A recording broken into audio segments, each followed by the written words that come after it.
Well, the newspapers are speaking this morning and they are stirring us towards probably holding on or moving forward or probably just on a standstill. At the same time, we are experiencing a joyful moment because we've got an increase in revenue from a particular sector. But at what point and at what extent? I mean, we've been hearing about taxes and taxes and taxes. I just realized that, the increase in some prices of things, cost some things, but not to worry, not to speak, and not to, go back and forth. We need to move forward and march forward this morning. It's a beautiful Thursday in the city of Ibadan. Good morning, Ibadan. Good morning, Oyo State. Good morning, Nigeria. Good morning to every audience and listeners of Solutions 93.9 FM. This program is the program where we discuss things pertaining the nation. We discuss things that can make the nation better. We take stories from the headlines, from the newspapers that popped up that particular morning, and make sure that we delve into it. Myself and comrade Ayodeji Ajishokwe will be doing this morning. You'll be joining me virtually, and we're going to talk about that. But then I am Favor Olorunshola. In a short while, I'll be going through some of the major headlines that we'll be discussing today, and then I connect with comrade Ayodeji Ajishokwe. Stay tuned.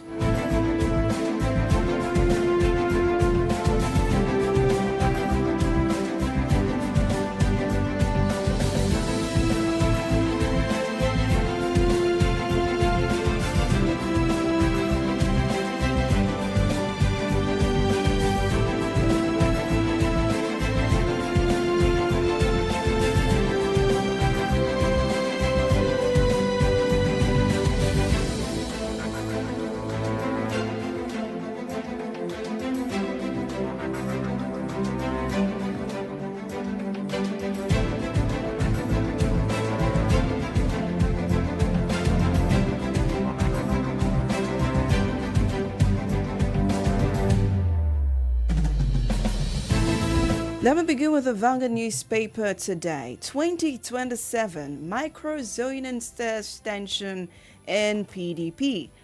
Opposition's prospects brighten as INEC recognizes David Mark-led ADC. Jonathan Kwankwaso deep in negotiations. You can see that on page 5 of the Vanguard newspaper. Well, in the custody of EFCC is the ex-NNPCL boss. Kyari is being questioned and interviewed over $7.2 billion refinery fund. We're talking about that as well. Well, Natasha is on the newspaper.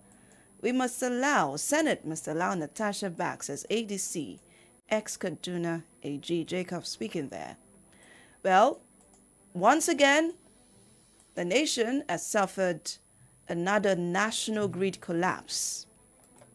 On the Punch newspaper, it's regarding the 2027 elections. 2027, please, INEC move against early campaigns. PDP, ADC accuse APC of violating rules, call for penalties. IG vows to enforce laws. APC denies campaigning, says Tinubu party respect rule of law. And NPP urges caution. It's still on the newspaper here as well, on the Punch newspaper, where EFCC is squeezing ex-NNPC GMD Kyari over refinery contracts. But on the Nigerian Tribune this morning, ADC, INEC finally recognizes Mark Aregbesola others as party executives. Party to Senate. Nachacha's suspension has lapsed. Further obstruction, abuse. Again, national grid collapses. And ISO begins probe, page 6. But then we also have INEC tells politicians to stop campaign. Says aspirants' actions violate Election Act or Electoral Act. 6th Amendment to enforce sanctions.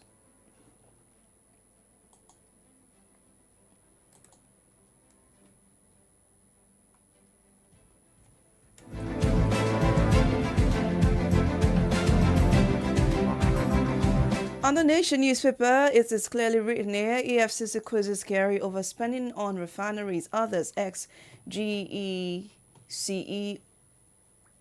add, I have nothing to hide, so definitely I am going. Let me be quizzed. Early campaign eating up, politics says Aterujega. And then there is this part that says the federal government earned a bulk of money from Facebook, from other places. Yes, on the Punch newspaper, FG rakes in 600 billion naira VAT from Facebook. Others, you can find the story on page 23. In a jiffy, I'll be connecting with Comrade Ayodija Adishokwe. Please stay tuned. Don't change the dial. This is Solutions 939 FM, and the program is from the dailies.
Right, welcome back. It's from the Dailies on Solutions 93.9 FM. Right now, I've got Comrade Ayodija Ajishokbe with me. A beautiful Thursday morning to you once again.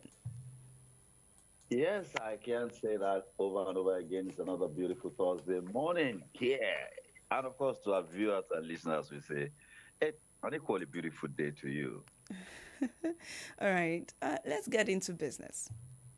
I mean, All all of right. the stories, they must have, piqued your interest. But let's start with NNPCL. Let's start with the investigation, the interrogation, that's the word, from EFCC, and the letting go of Kiari saying, well, I have nothing to hide. I'm always hearing of probes and probes of all ex-government officials, maybe governors, and the likes of it like that, holding big political officers. Always probing, never getting to the root of the problem or never getting an answer to the probe. Would there be any answer towards this? Let me have your take.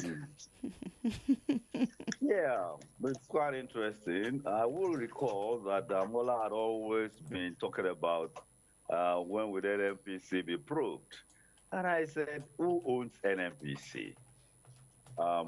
Ministry of Finance Incorporated owns 50%, and I think the federal government owns 50%. I said, so who will now probe NNPC? And who is NNPC giving all the money to or sharing the money with? I mean, that was not, but it became interesting when the refinery in Port Harcourt that was supposed to be working stopped working, or Ujulari, the new CEO, stopped it from working, that the job was not done completely. It is true, no doubt about that. Those who know about this industry knows that what they were doing was not the best, you know. Now, EFCC, Olukoyi Kayode or something said that they were probing the turnaround maintenance, and that they had scratched the surface, and the field and the stench from the surface that they scrapped, as it were, was suffocating enough to compel them to dig further. And I will add this: an industry expert, an insider, told me months ago, probably a year or two ago, that it was in the early 90s that turnaround maintenance became issues in NNPC, that they were actually routine. You understand? that turnaround maintenance were routine. All industries do it yearly. That is why you hear manufacturing industries shutting down completely from around 28th of December or thereabout, not until the end of the first week in January. Everything will be shut down for maintenance. So then the thing will run again for another year. So, but he said the problem started in the early 90s when they were no longer being awarded. The contract for turnaround maintenance were no longer being awarded to non-professional outfits. That it will now be awarded to cronies who will now go and give it to the professionals, and so much interference. So that is where all the trouble started, and here we are. But it will be interesting. Out of the monies for the turnaround maintenance, I mean, Olukoye, they mentioned figures about some weeks ago of monies already recovered. Um, it is very sad that it is very sad.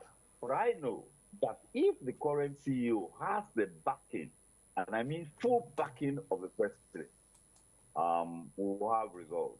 And the results will be that the NNPC will end up in the public space of the Nigeria Stock Exchange market.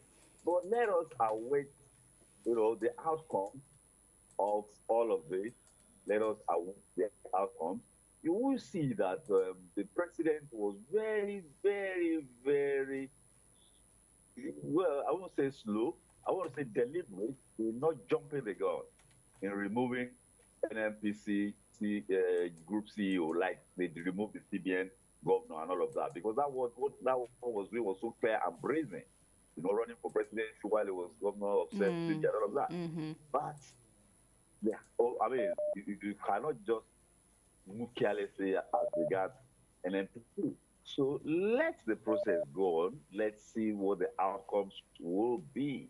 And I have noticed something about this administration when they came in.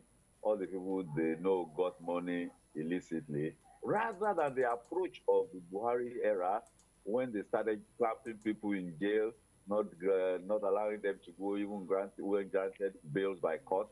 They were negotiating. You have stolen 10, you have stolen 10 naira. Bring 8. You can go and keep your mouth shut. You understand? I think it has been more productive than all the drama that accompanied the Buhari 2015